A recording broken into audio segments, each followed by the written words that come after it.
Om Sri Sai Ram. I offer my humble salutations at the lotus feet of our loving Bhagavan. I shall start my talk today with a prefatory note, which I do in all my talks, and that is to place the subject in its proper perspective. Dear friends, if there can be one single reason which should make all of us feel happy, joyful, thrilled beyond measure, notwithstanding the problems, the difficulties which we are facing, especially the global COVID pandemic, it is because we are born at a time when the supreme divinity, the absolute pure consciousness, took a human form and appeared before us as Bhagavan Sri Sathya Sai Baba. This phenomenon of incarnation or avatarhood is aptly described as the descent of divinity for the ascent of humanity. Fortunate indeed we are. We are not only fortunate, but doubly fortunate, because this phenomenon has happened in the past also. We have heard of Ramavatar in the Treta Yuga, Krishna Avatar in the Dwapara Yuga. But in those avatars, the Lord belonged to a royal clan, princely in nature, and were not easily accessible or available to the common man. Though I have read in the book Krishna series by K.M. Munshi of Bharatiya Vidya Bhavan, that Lord Krishna, especially when he used to be with Pandavas, a number of people used to throng that place, and the Lord would now and then come out, sit on an elevated platform, people would line up and have his darshan and pada namaskar. But still, all said and done, they were not that easily available to the common man. But in this avatar, we all know that Bhagavan came down, literally, so to say, mixed with us, mingled with us, and gave us the supreme gift of darshan, sparshan, and sambhashan. I would go a step further and say that we are indeed the most fortunate beings in this creation itself, because it is said, when an avatar comes down, he is very liberal, charitable, compassionate. He may give anything and everything to anyone and everyone. But when it comes to selection of people for his avataric mission, for the very purpose which he has come, he becomes very selective and choosy.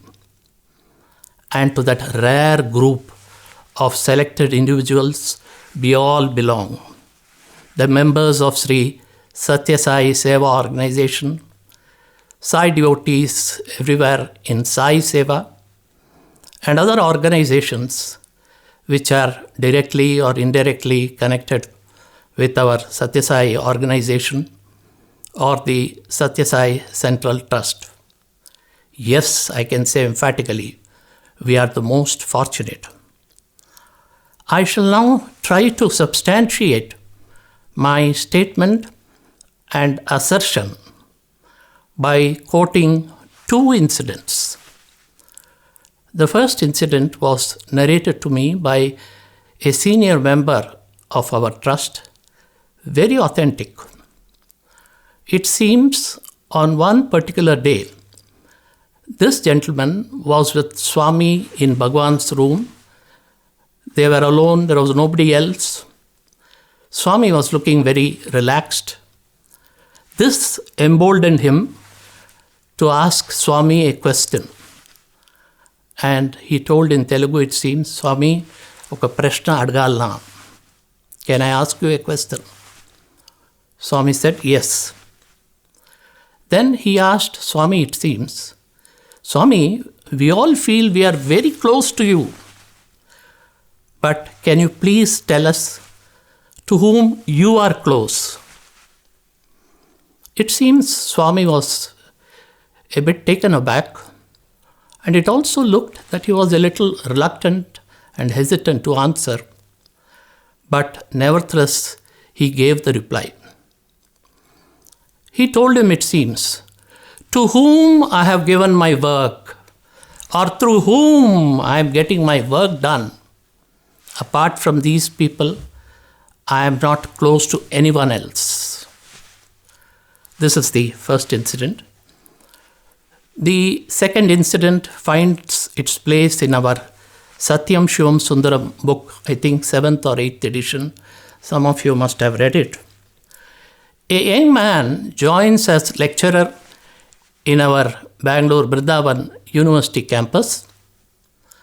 But after a few months, inexplicably he becomes dull, drab, and there is a strong urge in him to retire into solitude and do penance, tapas, meditation, etc. He goes and expresses this desire to the head of the institution, who tells him it needs Swami's permission and you can go to Puttaparthi and try out your luck. He comes to Puttaparthi. The very first day, Swami calls him for interview. And after Swami settles down, this gentleman makes his request. Swami told him, it seems, it is because of such tapas, penance, which you have done in hundreds of previous births, that you reached my lotus feet. Having come to my lotus feet, I have given you the rare gift of Sai Seva as my prasadam. Having come to post-graduation, PG, do you want to go back to KG, kindergarten? This was what Swami asked him, it seems. Anyway, so far, so good. But there is a problem here. Whenever I talk of these incidents, a few people at the end of the talk come and ask me, they accost me and say, sir, you're lucky, you have seen Bhagwan Sai Baba, you had as what you are called darshan, sparshan, sambhashan, but we have not even seen Bhagwan. I have a reply to this question and answer. We have all heard of Mrs. M.S. Subbulakshmi, a world-renowned Carnatic musician, winner of Bharat Ratna Award, India's highest civilian award, and winner of many United Nations award also. She once came to Puttaparthi for Swami's darshan. She was allotted a small room, and one day suddenly Swami walked into her room. She was taken aback, but quickly regained her composure and told Bhagwan, Bhagwan, the room is adorned with so many beautiful photographs of yours. It is really so good, this room. Swami asked her, it seems, whose photographs? Swami, your photographs. Then Swami told her, it seems, it is not my photograph, it is me. That is, in the case of Swami's photograph, it is not one which represents him.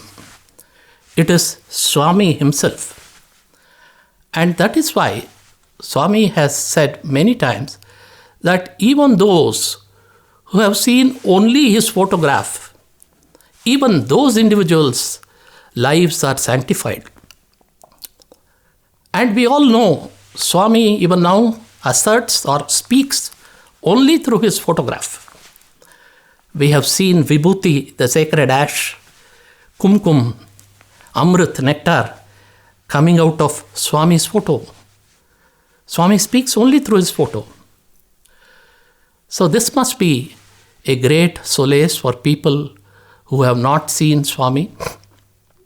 And even otherwise, we just now talked that it is not seeing Swami or getting an interview or getting a ring, chain, no. Getting Sai Seva as prasadam is the foremost of gifts which we can get from our master.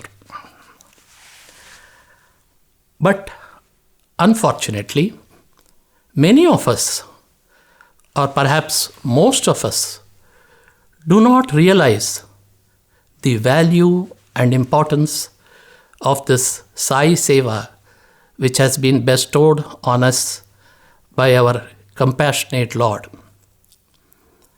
On the one hand, we lead a very monotonous life. We take life for granted. I am born to so and so individual. I am born in this place. This is my native place. As a child, my duty is to go to school. As a slightly elderly young man, my duty is to go to college, get a job, marry, procreate children. And in the meantime, the wave of time sweeps him out of the world. On the other hand, we run after things which are trivial, temporary, and transient.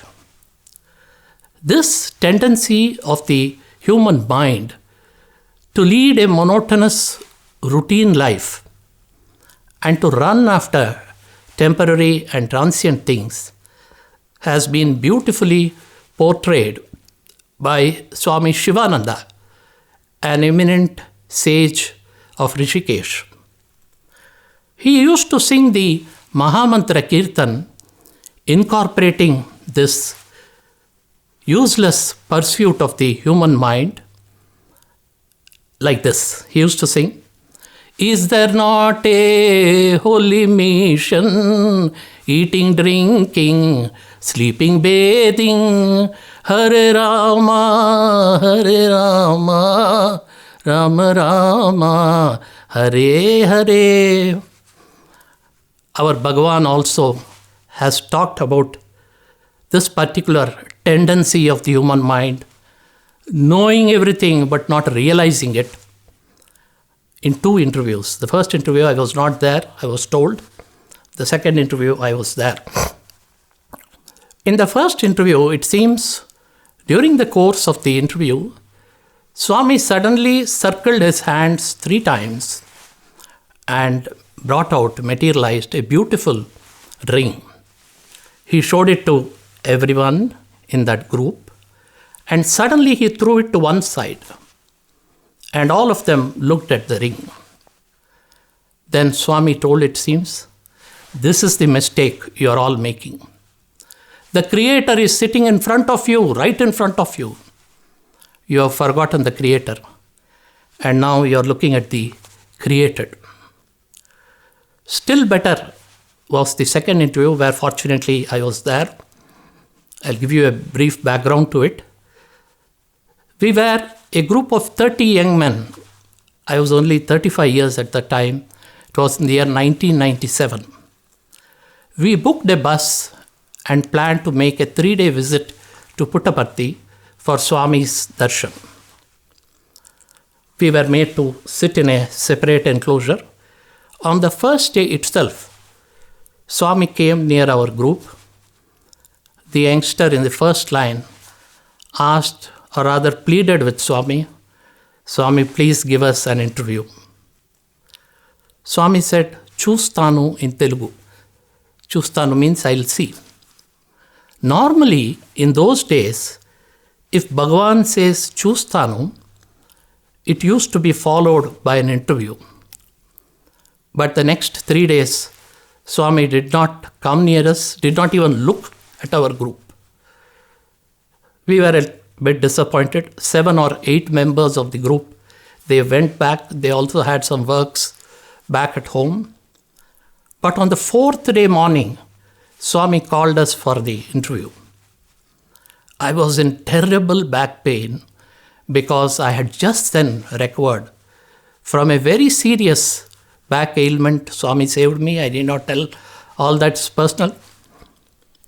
And after we went and settled down in Swami's room, Bhagavan looked at me and said, I am sorry I made you all waiting for 3 days.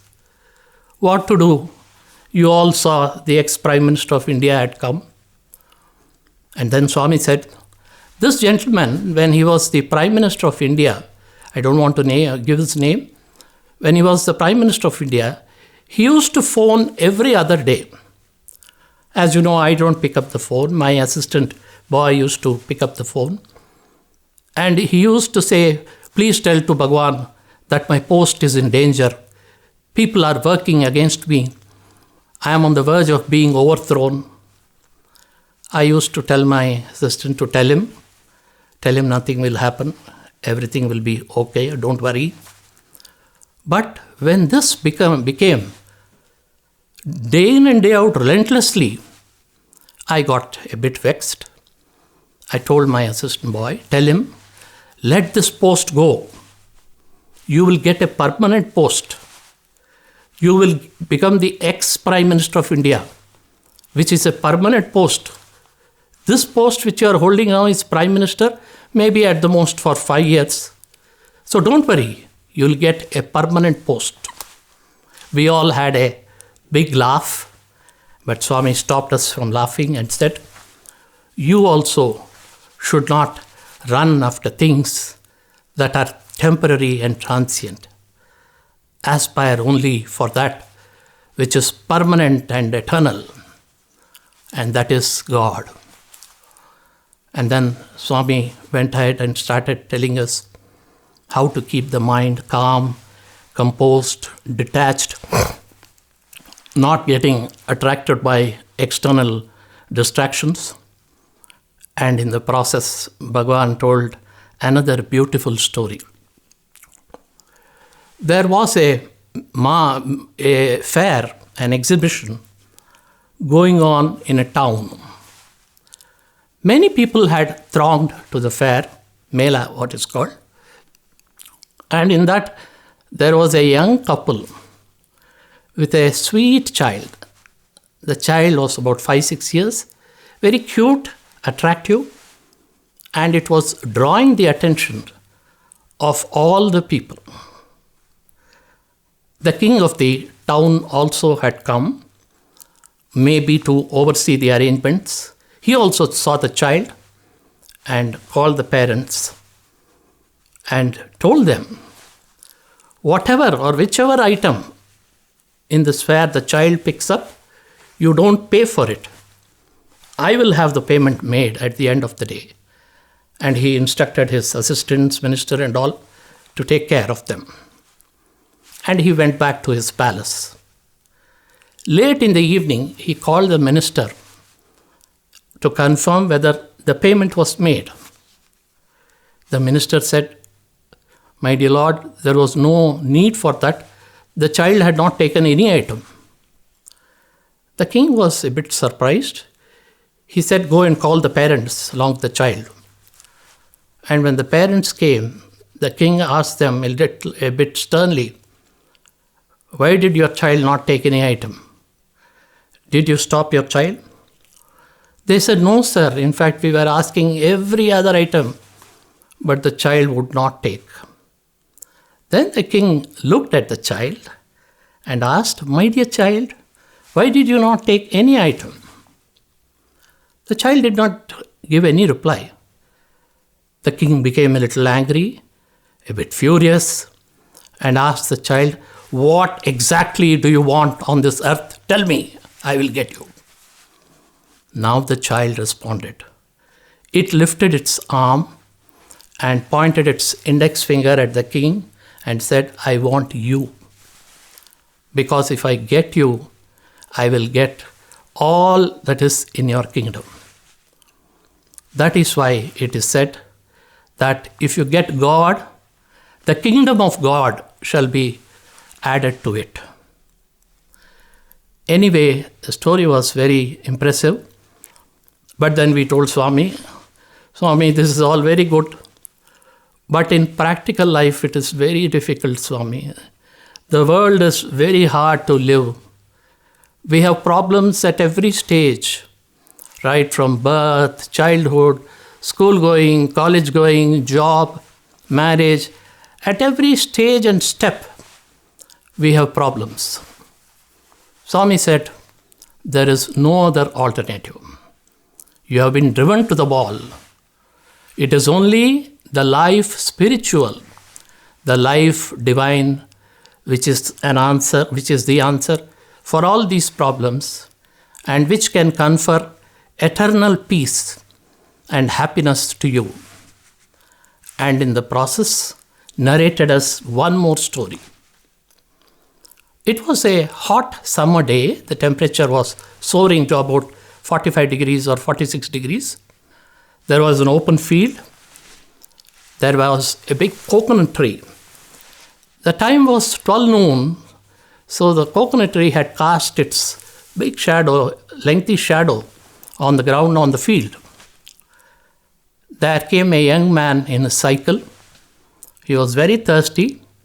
He stopped his cycle, looked up, and saw there were coconuts in the tree. So he parked his cycle. He climbed the tree and plucked out 2 coconuts and slowly got down. He broke the coconuts, had the water, and thereby his thirst was quenched. After a few minutes, there came another cyclist. He also looked at the coconut tree, but he looked at the long shadow cast on the ground. He thought, why should I take the trouble of climbing the coconut tree? Let me climb the shadow, walk along the ground, and reach the end of the coconut tree. Very easily I can get the coconuts. And he did that. You know what would have been the result. Swami said, the coconut tree represents your spiritual life. If you lead your spiritual life properly, if you climb the coconut tree as the first cyclist, you will automatically climb the shadow of the tree. That is, even your worldly requirements, worldly needs will be taken care by the Almighty. But if you ignore the coconut tree, if instead you climb the shadow, you will neither be successful in the worldly sphere, you won't get anything, and not to speak about the spiritual life because you have not even ventured into it. This was a story which really impacted me. Okay, agreed, we thought, yes, we agree that the life spiritual is the only answer to all our problems, and now we have to chalk out the path for ourselves. But still we find things very confusing. Because even in the spiritual field, some people say do japa, rolling of the beads. Some people say kirtan is the best. Some people say meditation, dhyana, kriya yoga, all these different types of sadhanas. And at one particular point of time, I was getting tormented by thoughts of words which I read: self-realization, God realization, this life itself, we should realize the self, we should see God. All these thoughts were troubling me. And it looked, Swami added to the confusion. Because what happened was, I went to Puttaparthi along with 4 of my friends, along with the old students of Swami, who used to conduct medical camps in villages around Puttaparthi.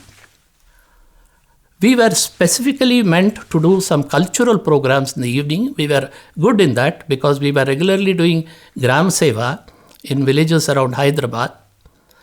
The evening cultural program used to consist of predominantly a talk on health and hygiene by me and a drama on the ill effects of alcoholism. O Anna ni kal mukta tagake in Telugu. That means, my dear brother, I am prepared to catch your feet. Please don't drink alcohol. So we used to do the program, and as a doctor also I would participate in the morning seeing patients. In the evening, we were made to sit in a separate enclosure. And on one occasion, Swami came near us and asked the doctor in the first row, "How many patients did you see?" He said, he gave some number. Then Swami said, "How many patients did you treat?" See the subtle difference which only the Lord of the universe can make out. Seeing is one thing, treating is another thing. And then Swami asked, "How many of you are there?" Some number was given. Swami said, "No, it is not correct. There are more number of people. Perhaps some paramedics also, you have made them sit." It is not that Swami is against paramedics sitting. He is for discipline. When you say it is a doctor's group, only doctors should sit. Otherwise, you should tell Swami, doctors and paramedics. Swami has no objection. He is only for discipline. To cover up the situation, I went up on my knees. I was in the second row and told Swami, we did some cultural programs in the evening, and a few individuals who really worked hard for the success of that program, we made them also sit. Then Swami said, "What was the evening program?" I told Swami, we had a health and hygiene talk. I had delivered it. Swami said, "Chala santosham." Then I told Swami we had enacted a drama on the ill effects of alcoholism. Then Swami asked, "What did you act as? What role did you play?" He knew that I was also in the drama, very small role. Then I said, "Swami, as a doctor." Swami said, "You are yourself a doctor. How can you act as a doctor?" Everyone in the group and even some who heard a little away, they all had a big laugh at me. I was a bit confused. I didn't understand what Swami is trying to say. But back home, I knew that Bhagavan has said something which is deeply hidden, because Swami has said that he will not waste even a single word. There must be some hidden meaning, something spiritual which Swami wanted to convey. And I was waiting for an occasion. And luckily, after a few months, I could talk to Bhagavan. And when I asked Swami, he said, "No, that is only another way of my telling. I am God, you are God. I know I am God, you know you are not God." So I was happy with the explanation. And then again asked Swami, "But Swami, please tell how exactly we should lead life. What exactly we should do and not. World is very difficult." Then Swami said in a very simple manner, "You should lead your life just as an actor acts on the stage. The actor knows that in reality, he is not the role which he is portraying. In essence, he is something else. But still he acts perfectly. In the same way, you should lead your life. But I know it is difficult for you all because you are playing multiple roles. You are a son to your parents. You are a husband to your wife. You are a father to your children. You are a brother to your brothers and sisters. You are a neighbor in the locality where you are staying. And you are a worker in your workplace. But still, you have to play all these roles perfectly. And that is self-realization," Swami said. But Bhagavan added, in addition, you have to engage in a conscious exercise and that is called sadhana. And the sadhana which the Lord has given for this age, this stage of Kali Yuga, is a twofold one. Namasmarana, taking the name of the Lord on the one hand, and Niswartha Seva, selfless service, on the other. Namasmarana, as we all know, is a simple, sweet, and apparently easy exercise or easy sadhana. But once when Swami was asked, Swami, Namasmarana is such an easy sadhana, but we don't find people, a number of them, using it and attaining the goal of life. Then Swami said, even to take the name of God, it needs my grace. Whenever the glory of the name of the Lord is talked about, I am immediately reminded of an incident recorded in the books of our history. It's not a story, it's an incident about Sant Kabir Das, an eminent saint and sage. He did not live long back, not in Ramayana or Mahabharata times. I think about 300, 400 years back. Sant Kabir was a very pious and highly evolved soul. He had an extraordinary power. Anyone with leprosy comes, Kabir would place his hand on the palm of that individual and say, Ram, and the disease used to vanish, it seems. It's not a story, it's recorded in our history books, I have read it. One day, Sant Kabir was not there at home. His son Kamal, a very noble child, was there. A leper came and tapped the door. Kamal opened the door and felt very bad that his father is not there. He thought over the matter and he decided, let me do what my father does. So he put his hand on the palm of the leper and told 3 times, Ram, Ram, Ram. And when he opened his eyes, he found the disease had vanished. Kamal was overjoyed. He was waiting for his father to come back. And when his father came back, he told him in a loud voice, I have done the most spectacular thing. I have cured a leper in just as in the way you do it. I chanted Ram Nam 3 times and the disease vanished. Then, do you think Sant Kabir praised his child or hugged him or patted him? No. He gave a big slap to him on his cheek. Kamal was astonished. He said, Father, why are you punishing me? I have done such a good work. And then Sant Kabir told him, it seems, with tears in his eyes, you fool, just to cure a small disease like leprosy, will you use the power of Ram Nam 3 times? You should chant only once. You should not waste the energy and power of Ram Nam and thereby even demean it. This is a story which somehow even now, if I read it, I become emotional. And believe me, my dear friends, I would have narrated this story in at least 200, 300 villages around Puttaparthi in the evening mobile hospital, cultural and educational program. Now, surprisingly, I will tell you something to the contrary about Namasmarana. Paradoxical it looks.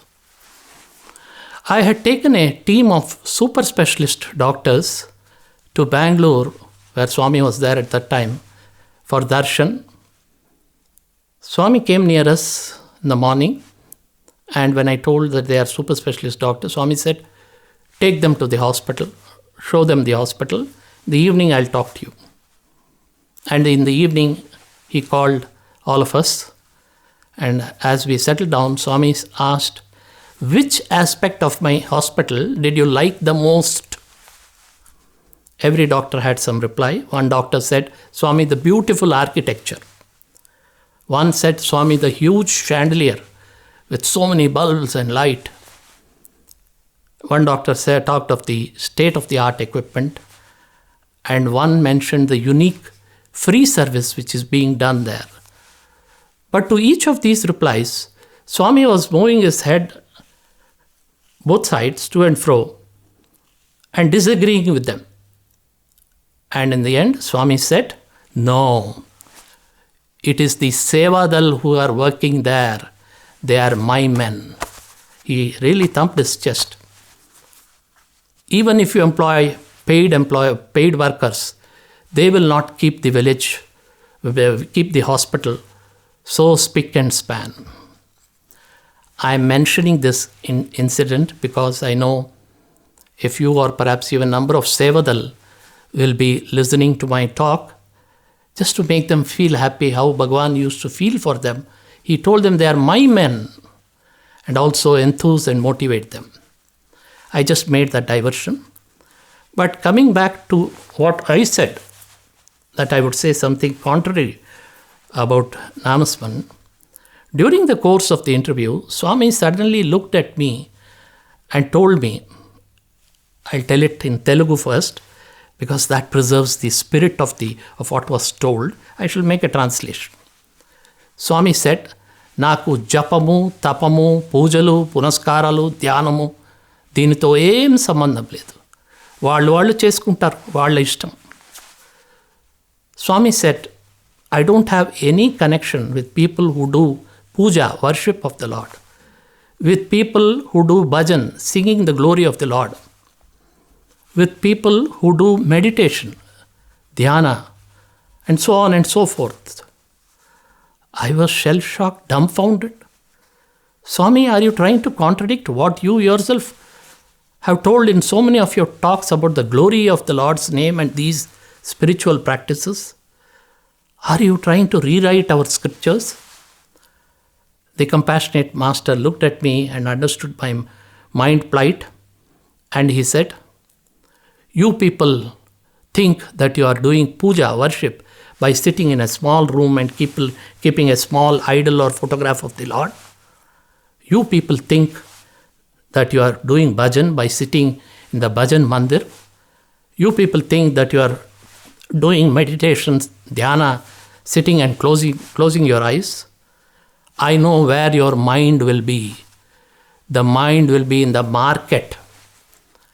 Of what use then is this puja? Of what benefit will be the bhajan or the dhyana? So instantly I understood that Swami is not downplaying these sadhanas. It is because of the lack of one-pointedness, concentration of our mind, that Swami is trying to point out that these sadhanas may not be effective fully unless you do it with the way he has told us.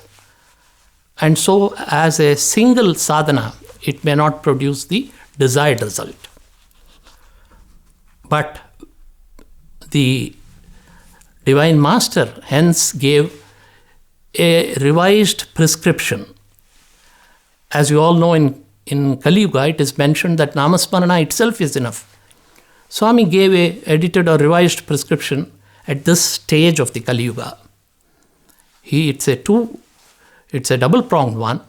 Namasmarana, the Lord's name on the one hand, and Niswartha Seva on the other. And that is why Sant Kabir used to say, Dil mein Ram, Haath mein Kaam. God in our hearts and work in our hands. Anyway, Seva, now we come to. This is one sadhana which is very dear to Swami.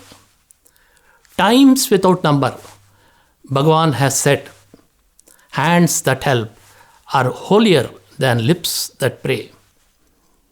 He has named the very organization which he has founded or blessed as Sri Satya Sai Seva Organization.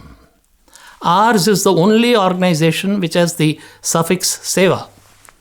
But the main meaning is that those who join this organization will use Seva as an expression of prema, love, as the primary and predominant form of sadhana in their onward journey towards realization of the Absolute. Swami once said, Seva is superior to puja Because in puja, you are constricting or confining the Lord to a small idol or photograph and worshipping. Whereas in seva, you are worshipping the huge manifest form of the Lord, Virata Swarupa, as we call it.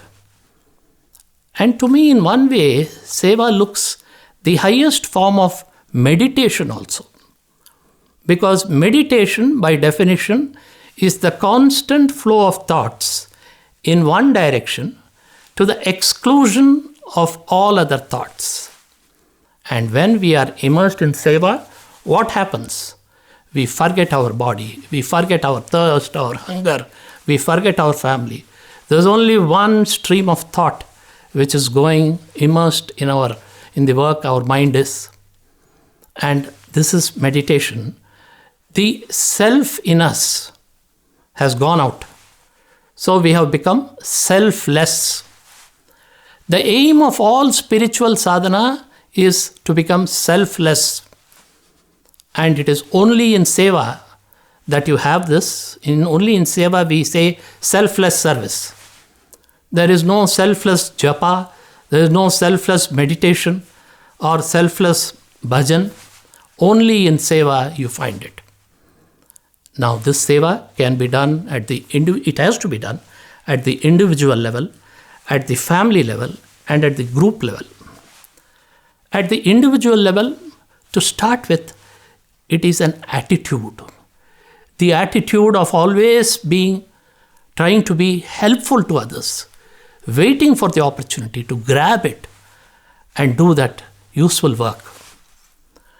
And when it comes to this excelling ourselves in individual seva, very important it is for all of us who take up jobs, youngsters I mean, especially devotees of Swami. They should not advertise Swami in the offices, especially in public dealing offices where you're dealing directly with the public. Your attitude should be one of being smiling and trying to help them, help. My dearest friend, Mr. Rommel, who inspired me in my life, in his he used to sport a badge, do it now. That should be our attitude. And thereby we live Swami's teaching, his message, that my life, my message, your lives should be my message. And in individual seva, the one form of seva which Swami is very particular, Swami says it should be there by default, otherwise you cannot move forward. And that is seva done to our parents, parental seva. In one interview, I told Swami, I am trying to take care of my parents well, but they are getting aged, Swami. Please bless them. Swami said, yes, I will bless. But why should we take good care of our parents, he asked. We gave some answers, but Swami said, I will tell you. It is parents who give you food to eat, food, the basic requirement for a human being. And from this food, as you all doctors know, comes the blood. And when both of these combine, comes our thoughts, because the origin of thoughts also is from the subtlest form of food. Swami Vivekananda had mentioned about this long back. Now we all know by medical science. The origin of thoughts also is from the food which we eat. So Swami said, food do, blood do, head do.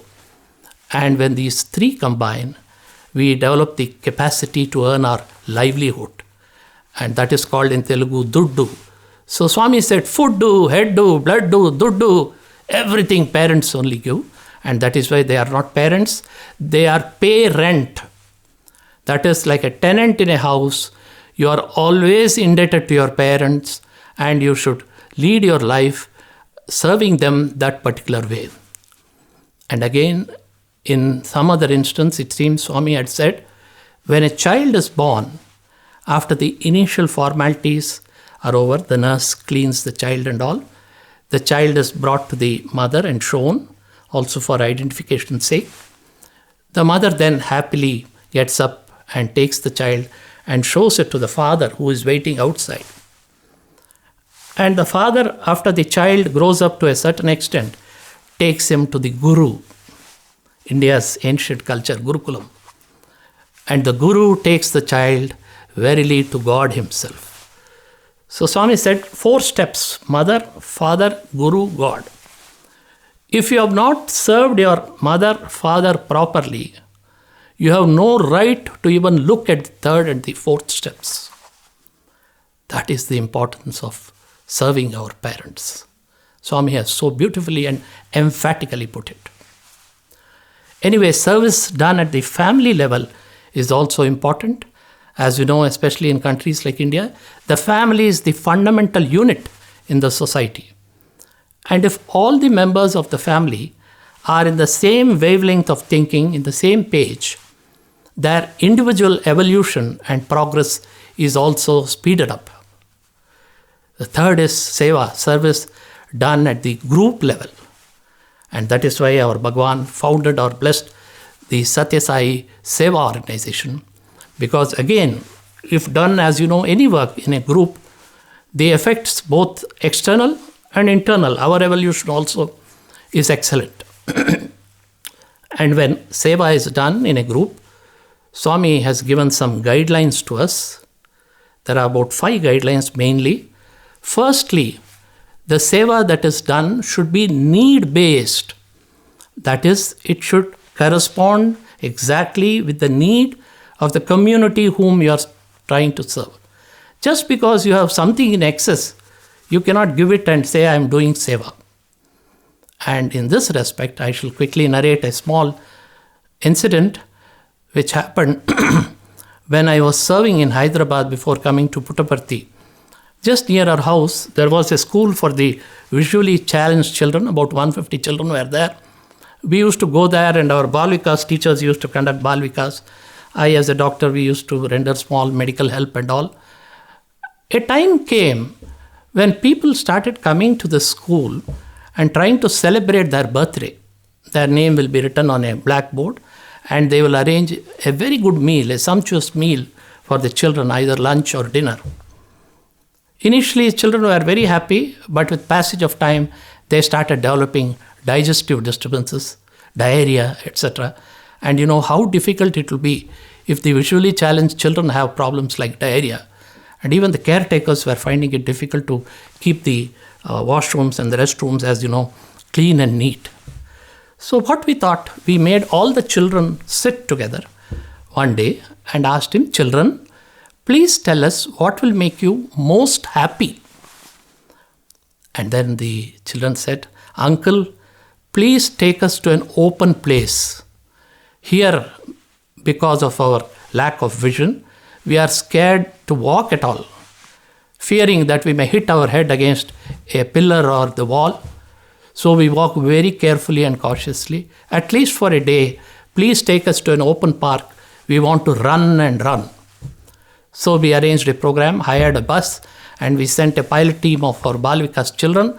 They received the children with Veda chanting and all, and then we took them for breakfast and light tea. Then we made them all stand in a row.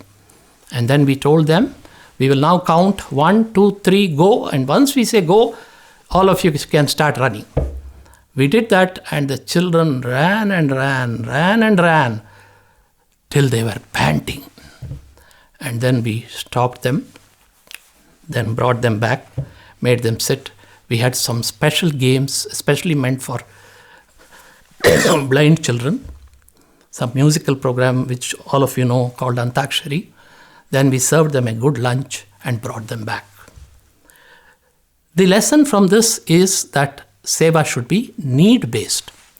Secondly, it should give opportunity for as many people as possible, because it is a positive dharmic work. I would like to quote the incident in Ramayana where Lord Rama could have killed Ravana with a single arrow standing where he was. But he didn't do that. He took along with him all sorts of beings. Vanaras, the monkeys, apes, Jamban-like, and then human beings, and even the little squirrel had its place. So in a dharmic work, as many as number should participate, and that is why we should follow that dictum. Third, the seva should help in the spiritual evolution of the individuals who are rendering the seva. Because ultimately, we should know that yes, we are trying to improve the lot of the people whom we are serving, but it should result in our spiritual evolution, which means broadening our hearts, widening of our individual consciousness, so that a time comes when with divine grace, the individual consciousness will merge with the universal consciousness. The fourth requirement is the seva should ensure that human values are transmitted down the line, they percolate down the line, because seva is not a mechanical act, it is a spiritual exercise. And Swami has asked us to do seva, on the one hand for our evolution, on the other hand, that the human values of Satya Dharma, Shanti, Prema and Ahimsa, which Bhagavan has told, gets percolated down the line. And finally, the seva should become a model for the society.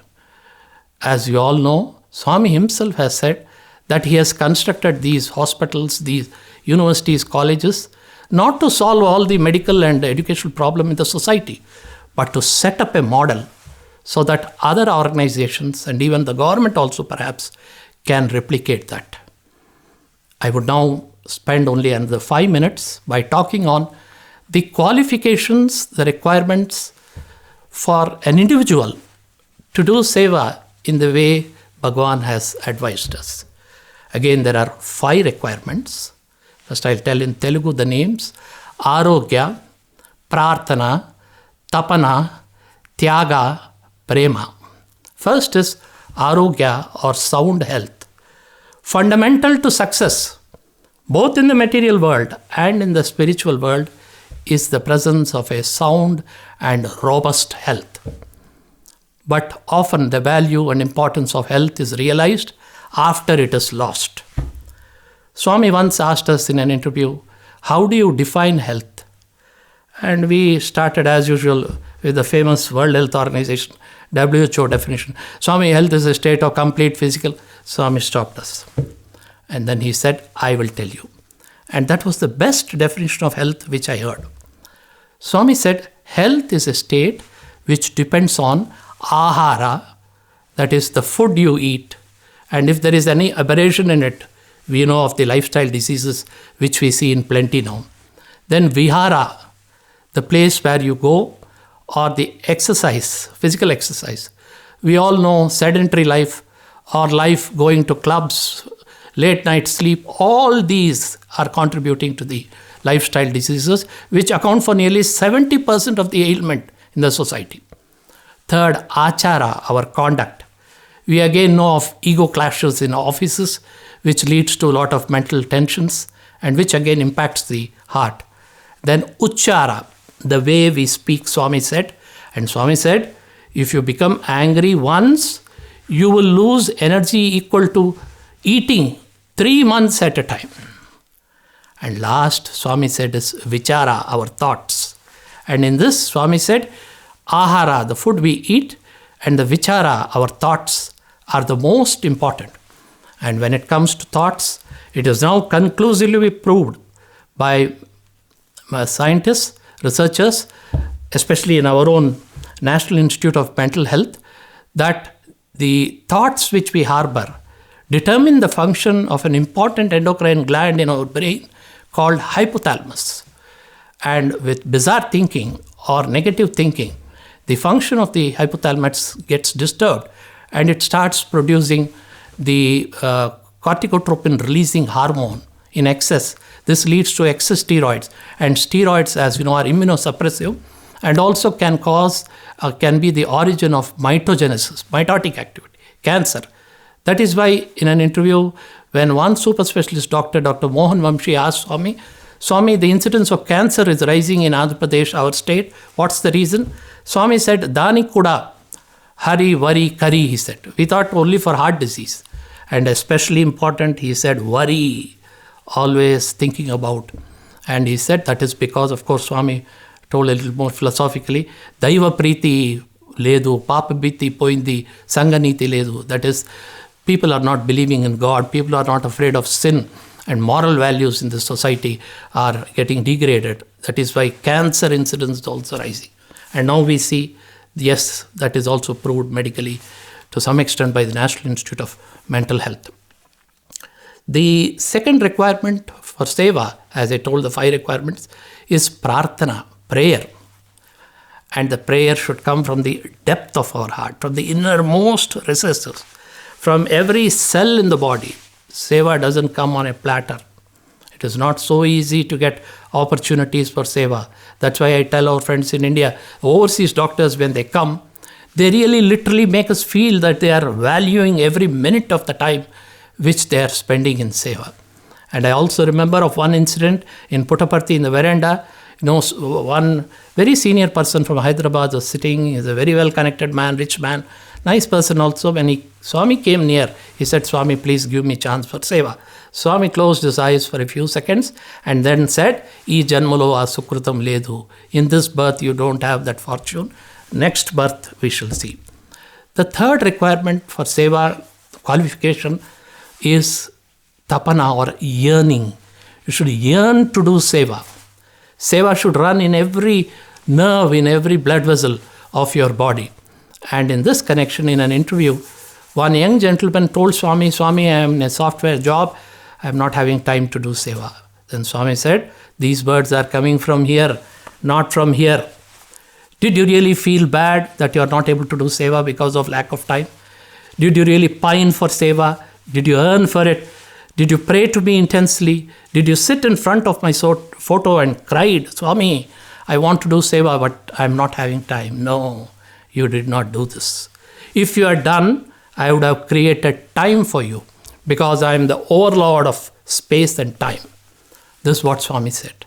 And fourthly, what we require for ideal Sai Seva is tyaga, or sacrifice. And that is why Swami has given that beautiful dictum, God first, world next, self last. But we may be doing seva, but when once we get a small individual or a family problem, the whole thing gets reversed. Self first, it happens that way. And this sacrifice should be in terms of the time we give. Swami is very particular of the time we give, our energies and our expertise.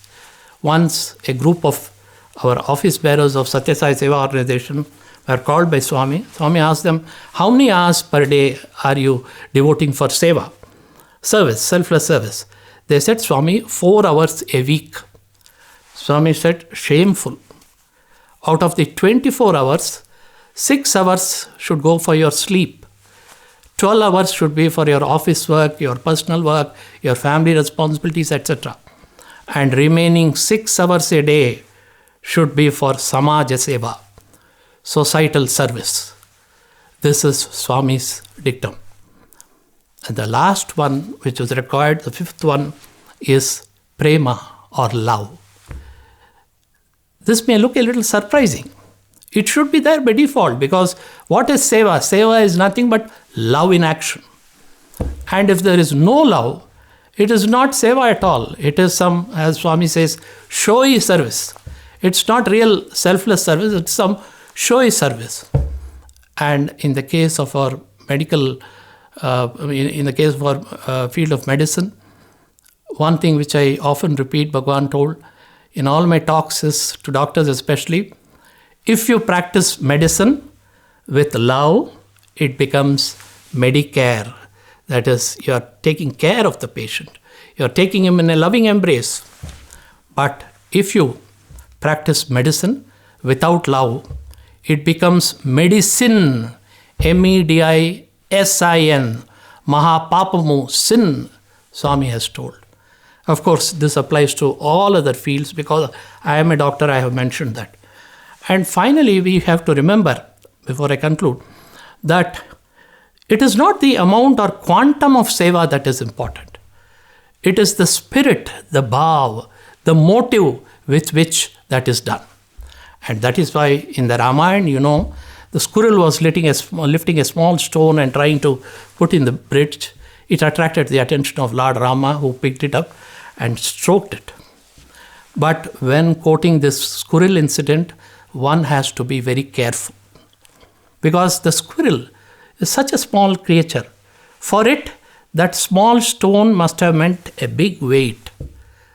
But if we have the strength of an elephant and we say, I will do the squirrel seva, lift a small stone, we are fooling ourselves because we cannot fool Swami, who is the all-knower.